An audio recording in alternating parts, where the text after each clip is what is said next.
Subscribe now and press the bell icon. Never miss an update. Good morning बच्चों, class 12 के physics में आज हम लोग एक नया यूनिट शुरू करेंगे। Unit 4 EMI and AC। EMI का मतलब हो गया इलेक्ट्रोमैग्नेटिक इंडक्शन और AC का मतलब हो गया अल्टरनेटिंग करंट, यानी वैद्युत चुंबकीय प्रेरण और प्रत्यावर्ती धारा। तो अब यहाँ पर देखिए, ये जो विद्युत चुंबकीय प्रेरण और प्रत्यावर्ती धारा है, इसको समझने से पहले हम लोग एक बेसिक चीज पहले समझ लेते हैं, बेसिक। उसके बाद हम लोग आगे बढ़ेंगे चैप्टर में। तो सबसे पहले देखिए, एक छोटा सा बेसिक कॉन्सेप्ट आप देख लीजिए। ये भी इंपॉर्टेंट टॉपिक है, शॉर्ट टाइप क्वेश्चन में पूछा जाता है।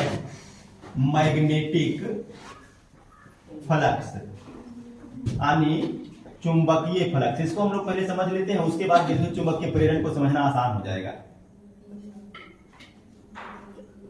अब देखिए, अभी तक जो हम लोग स्टडी किए उसमें हम लोग ये देखे थे कि एक धारावाही चालक हो या एक चुंबक हो, अपने चारों तरफ चुंबकीय क्षेत्र बनाता है। जैसे यहां पर देखिए, अगर एक मैग्नेट हो, ये मैग्नेट का N पोल और ये S पोल, तो छड़ के अंदर चुंबकीय छड़ है, उसके अंदर जो चुंबकीय क्षेत्र होगा उसकी दिशा साउथ से नॉर्थ होगा, साउथ से नॉर्थ। इसी को हम लोग बोलते हैं मैग्नेटिक डायपोल मोमेंट। लेकिन अगर हम बाहर देखें तब उसकी दिशा होगी नॉर्थ से साउथ की ओर। नॉर्थ से ऐसा मैग्नेटिक फील्ड निकलेगा और ऐसा साउथ में इन करेगा, ऐसा निकलेगा और ऐसा इन करेगा। तो चुंबक के बाहर चुंबक के क्षेत्र की दिशा याद रखिएगा, साउथ, नॉर्थ टू साउथ, और चुंबक के अंदर चुंबक की क्षेत्र की दिशा साउथ टू नॉर्थ होती है। ये चुंबक के क्षेत्र की दिशा होगी। अब यहां पर ध्यान दीजिएगा, अगर ये चुंबक है, ये अपने चारों तरफ चुंबकीय क्षेत्र बनाएगा, तो उस चुंबकीय क्षेत्र को हम दर्शाते हैं इस लाइन से, और इस लाइन का नाम क्या है? चुंबकीय क्षेत्र रेखा। चुंबकीय क्षेत्र रेखा। अब मान लीजिए कि इस चुंबक के कारण अगर इतना सारा एरिया में हमको चुंबकीय क्षेत्र निकालना है, कितना चुंबकीय क्षेत्र होगा, तो हम क्या करेंगे कि यहाँ से कितना चुंबकीय क्षेत्र रेखा गुजर रहा है उसको गिन लेंगे, और यही रेखा कहलाएगा चुंबकीय फ्लक्स। यानी किसी क्षेत्र से होकर गुजरने वाले चुंबकीय क्षेत्र रेखाओं की संख्या के माप को हम क्या बोलेंगे? चुंबकीय फ्लक्स। फिर से समझ लीजिए, किसी क्षेत्र से होकर गुजरने वाले चुंबकीय क्षेत्र रेखाओं की संख्या के माप को ही हम क्या बोलेंगे? चुंबकीय फ्लक्स बोलेंगे। ठीक है, तो इसका परिभाषा आप नोट कर सकते हैं। किसी क्षेत्र से संबद्ध चुंबकीय फ्लक्स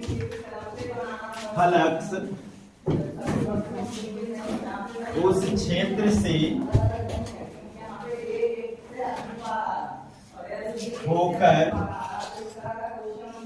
गुजरने वाले कुल क्षेत्र रेखाओं की संख्या के माप को कहते हैं। ठीक है, किसी क्षेत्र से संबद्ध चुंबकीय फ्लक्स उस क्षेत्र से होकर गुजरने वाले कुल क्षेत्र रेखाओं की संख्या के माप को कहते हैं। अब चूंकि चुंबकीय फ्लक्स एक फिजिकल क्वांटिटी है, तो इसको हम सूचित कैसे करेंगे? तो देखिए, इसे फाई से सूचित करते हैं। अब यहाँ पर ध्यान दीजिएगा, आप एक फ्लक्स पहले भी पढ़ चुके हैं विद्युतीय फ्लक्स में, तो विद्युतीय फ्लक्स को भी फाई से सूचित करते हैं और चुंबकीय फ्लक्स को भी फाई से सूचित करते हैं। कंफ्यूजन हो जाएगा, इसलिए इसमें हम एक नया नोटेशन डालते हैं बी, मैग्नेटिक के लिए। इसके लिए मैग्नेटिक फील्ड के लिए तो फाई बी से सूचित करेंगे। अब अगर हम चुंबकीय फ्लक्स को गणितीय रूप में सूचित करना चाहें तो कैसे सूचित करेंगे? तो ये चुंबकीय फ्लक्स को हम लोग गणितीय रूप में सूचित करेंगे, d phi B equal to B vector into d A vector. अब यहां पर ध्यान दीजिएगा, डी फाई बी चुंबकीय फ्लक्स, इसमें फाई भी है, लेकिन जब एरिया छोटा होगा तो चुंबकीय फ्लक्स भी छोटा, और जब हम इसको इंटीग्रेट करेंगे तो इसी को हम phi B equal to B vector dot A vector भी लिख सकते हैं। ठीक है, तो दोनों में से कोई भी सेम फॉर्मूला है। अब यहां पर अगर देखिए, इसको हम तोड़ते हैं तो D phi B equal to, बात कीजिए, डॉट प्रोडक्ट में A vector dot B vector equal to होता होगा ए बी कॉस थीटा। तो यहां पर हम क्या लिखेंगे? B d A cos theta, जहां थीटा क्या है? तो थीटा है बी वेक्टर तथा डी ए वेक्टर के बीच का कोण। तो ये आपका देखिए दो फॉर्मूला चुंबकीय फ्लक्स के लिए, या ये फॉर्मूला भी आप याद रखते हैं, इसको भी अगर तोड़िएगा तो phi B equal to B A cos theta हो जाएगा। तो इस प्रकार से आप दो फॉर्मूला दोनों सेम है, ये वाला फॉर्मूला और ये वाला सेम है, ये इंटीग्रेट करके इतना आया हुआ है, ठीक है। अब यहाँ पर कुछ पॉइंट आप इसमें याद रखिएगा कि जो चुंबकीय फ्लक्स होगा, ध्यान दीजिएगा, चुंबकीय फ्लक्स अदिश राशि होंगे या सदिश राशि। तो देखिए दो सदिशों का डॉट प्रोडक्ट एक अदिश राशि आएगा, या आप भाषा में भी देखिए चुंबकीय फ्लक्स क्या है, क्षेत्र रेखाओं के संख्या के माप को कहते हैं, केवल माप, और जिस राशि में केवल माप आएगा उसको अदिश राशि बोलेंगे। तो चुंबकीय फ्लक्स क्या हो जाएगा, अदिश राशि। तो ऑब्जेक्टिव में पूछा जाएगा कि चुंबकीय फ्लक्स है तो अदिश राशि ऑब्जेक्टिव में मारिएगा सही। उसके बाद दूसरा ऑब्जेक्टिव पूछ सकता है कि चुंबकीय फ्लक्स का SI मात्रक क्या है, चुंबकीय फ्लक्स का SI मात्रक। देखिए चुंबकीय फ्लक्स का दो मात्रक आपको बताते हैं, एक मात्रक तो होता है वेबर, इसका संकेत होगा WB, और एक मात्रक होता है tesla metre square, tesla metre square यानी कि वर्ग मीटर, टेस्ला वर्ग मीटर, TM स्क्वायर। दो मात्रक इसका ऐसा ही याद रख लीजिएगा, और इसका बीमा भी याद रखिएगा, ऑब्जेक्टिव में बीमा भी पूछ सकता है, चुंबकीय फ्लक्स का बीमा ML स्क्वायर T पर -2 और I इनवर्स, I की जगह पर A इनवर्स भी दे सकता है, तो दोनों सेम रहेगा।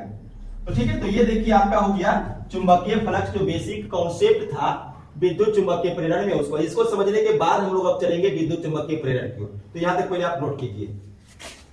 अब यहां देखिएगा ये जो चैप्टर है विद्युत चुंबकीय प्रेरण और प्रत्यावर्ती धारा, इसमें हम लोग को दो चीज पढ़ना है, एक तो सबसे पहले विद्युत चुंबकीय प्रेरण क्या है और उसके बाद प्रत्यावर्ती धारा। तो अभी हम लोग शुरू करेंगे विद्युत चुंबकीय प्रेरण। अभी देखिए चुंबक के कारण जो चुंबकीय क्षेत्र बनेगा, उस चुंबकीय क्षेत्र को हम दर्शाएंगे चुंबकीय क्षेत्र रेखा से, और उसकी रेखाओं की संख्या को अगर हम मापते हैं तो उसको बोलेंगे चुंबकीय फ्लक्स। और ये जो विद्युत चुंबकीय प्रेरण देख रहे हैं वो चुंबकीय फ्लक्स से संबंधित है। अभी तक देखिए हम लोग जो पढ़े उसमें क्या पढ़े थे कि अगर एक धारावाही चालक है तो वो अपने चारों तरफ चुंबकीय क्षेत्र बनाएगा, लेकिन हमारे साइंटिस्टों का उल्टा सोचना था कि अगर कहीं पर चुंबकीय क्षेत्र ही बदलता हुआ रहे या चुंबकीय क्षेत्र ही गति करे तो क्या वो विद्युत धारा बना सकता है। समझिएगा फिर से, हम लोग क्या पढ़े हुए हैं कि अगर एक धारावाही चालक है, इसमें धारा I प्रवाहित हो रहा है, धारा का मतलब हुआ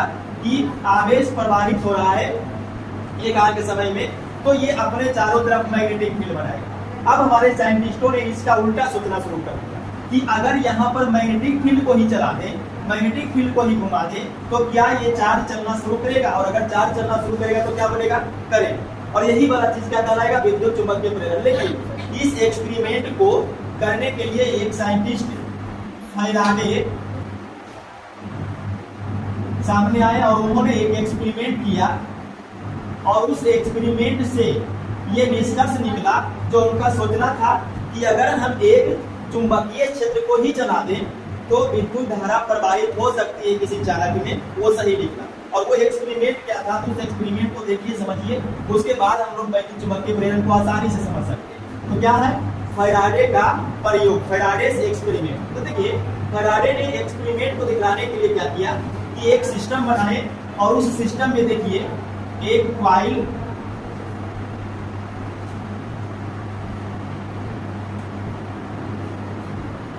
और इस कॉइल में करंट की उपस्थिति जानने के लिए या करंट का परिमाण जानने के लिए एक गैल्वेनोमीटर लगा दिया। ये गैल्वेनोमीटर का कांटा है।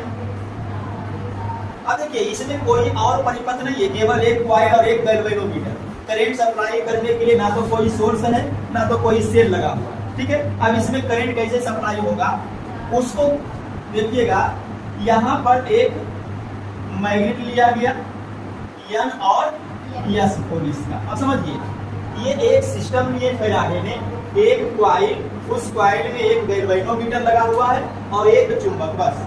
अब उन्होंने क्या किया, क्या समझिएगा, एक चीज और देखिए, ये चुंबक है तो ये अपने चारों तरफ चुंबकीय क्षेत्र बनाएगा और उस चुंबकीय क्षेत्र को हम दर्शाएंगे चुंबकीय क्षेत्र रेखा से। तो चुंबकीय क्षेत्र रेखा देखिए, यन से बाहर यस की ओर, यन से बाहर यस की ओर, यन से बाहर यस की ओर, इस प्रकार से चुंबकीय क्षेत्र लिख लेगा। और इस चुंबकीय क्षेत्र को हम लोग एक नया नाम दिए, अभी हम लोग पढ़े थे चुंबकीय फ्लक्स। तो ये चुंबकीय फ्लक्स है। अभी हम लोग देख रहे हैं कि ये जो चुंबकीय फ्लक्स ऐसा निकल रहा है, इसको और आगे बात पढ़ा सकते हैं इस प्रकार से। ये चुंबकीय फ्लक्स इस कॉइल से कितने चुंबकीय फ्लक्स ऐसा है जो टकरा रहे हैं? मात्र एक। चुंबकीय फ्लक्स की संख्या जो इस कॉइल से टकरा रही हो कितनी है? एक। अब फैराडे ने क्या किए कि इसको उठा करके धीरे धीरे आगे लाना शुरू किया। अब इसको जब उठा करके यहाँ से धीरे धीरे यहाँ लाना शुरू किया और यहाँ पर ला करके स्टॉप कर दिया, ये यन और ये यस। तब उन्होंने क्या देखा कि ये गैल्वेनोमीटर का कांटा हिलना शुरू कर दिया, यानी इसमें करंट प्रवाहित होना शुरू हो गया। अब समझिए, ये यहाँ पर रुका हुआ था, गैल्वेनोमीटर में कोई करंट प्रवाहित नहीं हो रहा। उसके बाद इसको धीरे धीरे आगे लाना शुरू किया, इसने देखा उन्होंने कि करंट सप्लाई हो रहा है, कांटा गैल्वेनोमीटर का हिल रहा है। और कांटा गैल्वेनोमीटर कब हिलेगा? जब करंट सप्लाई होगा, करंट बन गया। और फिर यहाँ पर ला करके रोक दिया, फिर से करंट इसमें जीरो हो गया। उसके बाद उन्होंने क्या किया कि ये वाला चुंबक को फिर से इसको बैक किया। जब इसको बैक करने लगे तो उन्होंने देखा कि फिर से जो गैल्वेनोमीटर का कांटा है वो हिलना शुरू हो गया और फिर यहाँ पर ला करके रोक दिया तो करंट जीरो हो गया। तो इसका निष्कर्ष क्या निकला कि जब चुंबक को आगे करते हैं या पीछे करते हैं, यानी कि गति में रखते हैं, तब यहाँ पर जो है करंट सप्लाई होता है। और ऐसा क्यों होता वो समझिए। अभी देखिए कितने फ्लक्स टकरा रहे हैं? एक। और जब हम इसको नजदीक लाते हैं तो धीरे धीरे यहाँ पर जो फ्लक्स के टकराने की संख्या है वो बदलती है, 1 से 2, 2 से 3, 3 से 4, 4 से 5। इसे देखिए, अगर ये चुंबक यहाँ पे आ गया है तो अब यहाँ से जो चुंबकीय क्षेत्र रेखाएं निकलेगा, देखिए 1 क्षेत्र रेखाएं, 2, 3, 4, 5, कितने टकरा रहे हैं? पांचों का पांचों जो है कॉइल से टकरा रहे हैं। तो चुंबकीय फ्लक्स बदल गया। तो जैसे जैसे ये नजदीक आता है वैसे वैसे क्या बदलता है? फ्लक्स।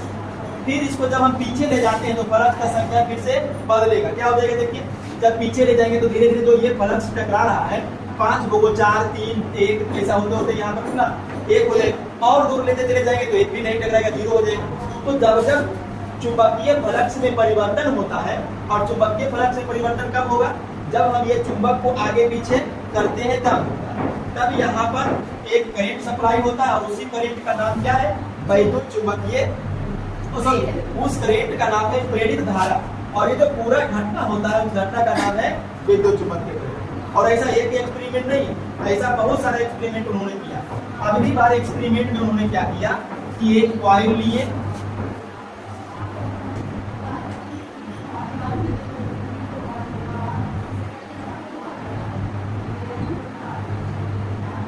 यहाँ पर देखिएगा एक चुंबक का यन पोल यस पोल, और ये फ्लक्स इस प्रकार से बना रहा है। क्या बना रहा है? चुंबकीय फ्लक्स। तो यहाँ पर भी देखते हैं कि इस कुंडली से कितने फ्लक्स टकरा रहे हैं? एक। उस टाइम उन्होंने क्या किया, फ्लक्स फैराडे ने पहला एक्सपेरिमेंट में कि चुंबक को आगे पीछे करते हैं, फ्लक्स में परिवर्तन होता है, इसमें धारा प्रवाहित होता है, उसका नाम क्या है? प्रेरित धारा। और ये जो घटना है उस घटना का नाम क्या है? विद्युत चुंबकीय प्रेरण। दूसरा एक्सपेरिमेंट, इसमें उन्होंने क्या किया कि इसको रहने दिया, ये कुंडली को ही आगे पीछे करना शुरू कर दिया। अभी देखिए कितना फ्लक्स टकरा रहा है? एक। अगर हम इस कुंडली को उठा करके यहाँ रख देते कितना फ्लक्स टकराने लगेगा? 5 का 5। इसका मतलब है कि जैसे जैसे कुंडली को आगे लाया गया होगा वैसे वैसे फ्लक्स में परिवर्तन होगा, और जब फ्लक्स में परिवर्तन होगा तो फिर से इसमें विद्युत धारा प्रवाहित होगी और उस धारा का नाम होगा प्रेरित धारा। और यह घटना क्या कहलाएगा? वैद्युत चुंबकीय प्रेरण। तो हो गया। तीसरा एक्सपेरिमेंट देखिए,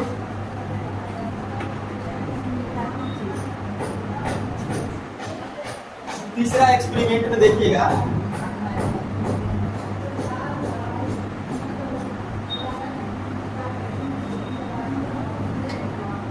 अब देखिए ये किसको दर्शा रहा है?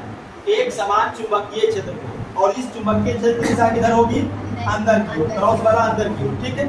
और इसमें एक मान लीजिए कि एक कॉइल, वृत्ताकार कॉइल एक बीच इस प्रकार से रखा गया। ठीक है, देखिए अंदर की ओर इस प्रकार से मैग्नेटिक फील्ड है बना हुआ, तो मान लीजिए यहाँ पर इस प्रकार से 3 मैग्नेटिक फील्ड लाइन्स बना हुआ और एक क्वाइल को इस प्रकार से चुंबकीय क्षेत्र में रखा हुआ। अभी आप देखिए इस क्वाइल से कितने मैग्नेटिक फील्ड अलग से हैं यहाँ पे, तो उसके बाद उन्होंने क्या किया कि इस कुंडली को घुमाना शुरू किया फैलाने सारे। तो अगर हम इसको घुमाते तो देखिएगा फ्लक्स में परिवर्तन कैसे होता है। अभी कितना है 2, उसको जब घुमाएंगे अभी कितना है 1 भी नहीं, फिर और घुमाएंगे तो 2। तो इस प्रकार से हम देखते हैं कि जब कुंडली को घुमाते हैं तो फ्लक्स में क्या होता है परिवर्तन, और जब फ्लक्स में परिवर्तन होगा तो फिर से प्रेरित धारा उत्पन्न होगा।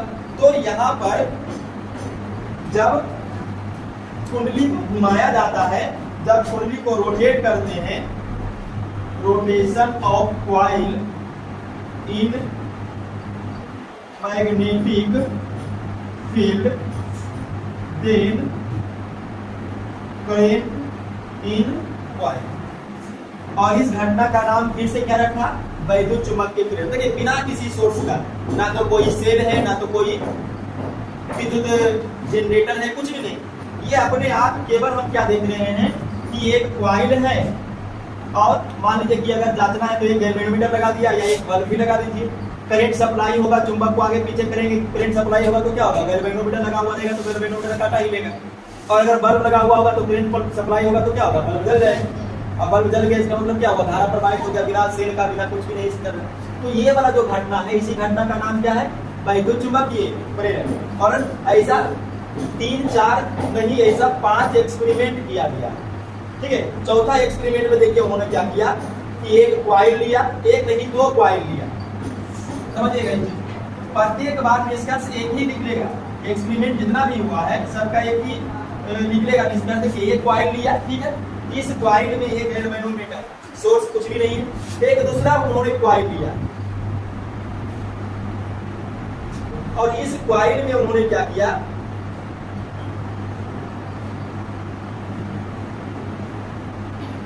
एक सेल यानी बैटरी और एक यहाँ पे स्विच लगा दिया। अभी देखिए स्विच खुला हुआ है, इसमें कोई भी धारा नहीं होगा, लेकिन जैसे ही स्विच को बंद करेंगे तो परिपथ पूरा हो जाएगा और यहाँ से करंट निकलेगा। अब आप ध्यान दीजिएगा, इसके पहले वाला चैप्टर में अगर इसमें धारा I प्रवाहित होगा तो हमको पता है कि किसी धारावाही चालक के चारों तरफ चुंबकीय क्षेत्र उत्पन्न होगा। तो ये अपने चारों तरफ क्या उत्पन्न कर देगा, चुंबकीय क्षेत्र, और उस चुंबकीय क्षेत्र को हम कैसे दर्शाएंगे, चुंबकीय क्षेत्र का सभी फ्लक्स से। अभी देखिए कुछ ना कुछ फ्लक्स से टकरा, कितना फ्लक्स टकरा, एक ही मान लीजिए। उसके बाद अब इसको ऑफ कर दीजिए, करंट 0, अगर करंट 0 है तो मैग्नेटिक फील्ड भी 0। अभी देखिए जब 0 हुआ फिर हम इसको ऑन करते हैं तो एक फ्लक्स टकराना शुरू, फिर इसको ऑफ करते हैं फिर 0, फिर ऑन करते हैं फिर 1। तो जब स्विच को दबाते हैं छोड़ते हैं, दबाते हैं छोड़ते, मतलब क्या, ऑन ऑफ करते हैं। ऑन करने से करंट बनेगा, करंट से मैग्नेटिक फील्ड बनेगा, यहाँ से फ्लक्स टकराएगा। ऑफ करेंगे करंट 0, मैग्नेटिक फील्ड भी 0, तो फ्लक्स में क्या हो रहा, परिवर्तन 0 1 0 1 0 1। जब ऐसा होता है तब यहाँ पर फिर से करंट सप्लाई शुरू। अब इस घटना का नाम फिर से क्या होगा, वैद्युत चुंबकीय प्रेरण। तो प्रत्येक एक्सपेरिमेंट में एक ही चीज हो रहा है, फ्लक्स में परिवर्तन। और फ्लक्स में परिवर्तन होता है तो विद्युत धारा प्रवाहित होता है और उस विद्युत धारा का नाम होगा प्रेरित धारा। और ये जो पूरा घटना हुआ, इस घटना का नाम होगा विद्युत चुंबकीय प्रेरण। ऐसा इसको दबा करके नहीं, ये चौथा और 5वां एक्सपेरिमेंट एक जैसा ही है। 5वां एक्सपेरिमेंट में उन्होंने क्या किया कि स्विच को लगाया ही नहीं, डायरेक्ट करंट सप्लाई हो रहा है, वो लगातार मैग्नेटिक फील्ड बनाते रहेगा। अभी कितना फ्लक्स है, अभी एक फ्लक्स है। अब हमने क्या किया कि इसको कॉइल को उठाया और कॉइल को आगे पीछे करना शुरू किया, जैसे वहां पर चुंबक को करना है। तो जब हम कॉइल को आगे पीछे करेंगे तो यहाँ पर अभी देखिए एक फ्लक्स टकरा रहा है, कॉइल को आगे लाएंगे तो 2 3 4 5 ऐसा फ्लक्स में परिवर्तन होगा। फिर फ्लक्स में परिवर्तन होगा तो क्या होगा, विद्युत चुंबकीय प्रेरण, यानी धारा उत्पन्न होगा, उसको बोलेंगे विद्युत चुंबकीय प्रेरण। तो इस प्रकार से आप सिद्धांत याद रखेंगे। ये जो एक्सपेरिमेंट फैराडे साहब ने किया उसका निष्कर्ष एक ही लिखना कि अगर हम चुंबक और कुंडली के बीच आपेक्षिक गति करवाएंगे या फिर कुंडली और चुंबक के बीच में फ्लक्स परिवर्तन होगा तो कुंडली में एक धारा उत्पन्न होगा, उस धारा का नाम होगा प्रेरित धारा, और जो घटना पूरा होगा उस घटना का नाम क्या होगा, विद्युत चुंबकीय प्रेरण। ठीक है। तो आप विद्युत चुंबक के प्रेरण का परिभाषा आप नोट कर सकते हैं। अब नोट कर लीजिएगा, वैद्युत चुंबकीय प्रेरण यानी EMI का डेफिनेशन नोट कर लीजिएगा। जब किसी कुंडली और चुंबक के बीच आपेक्षिक गति होती है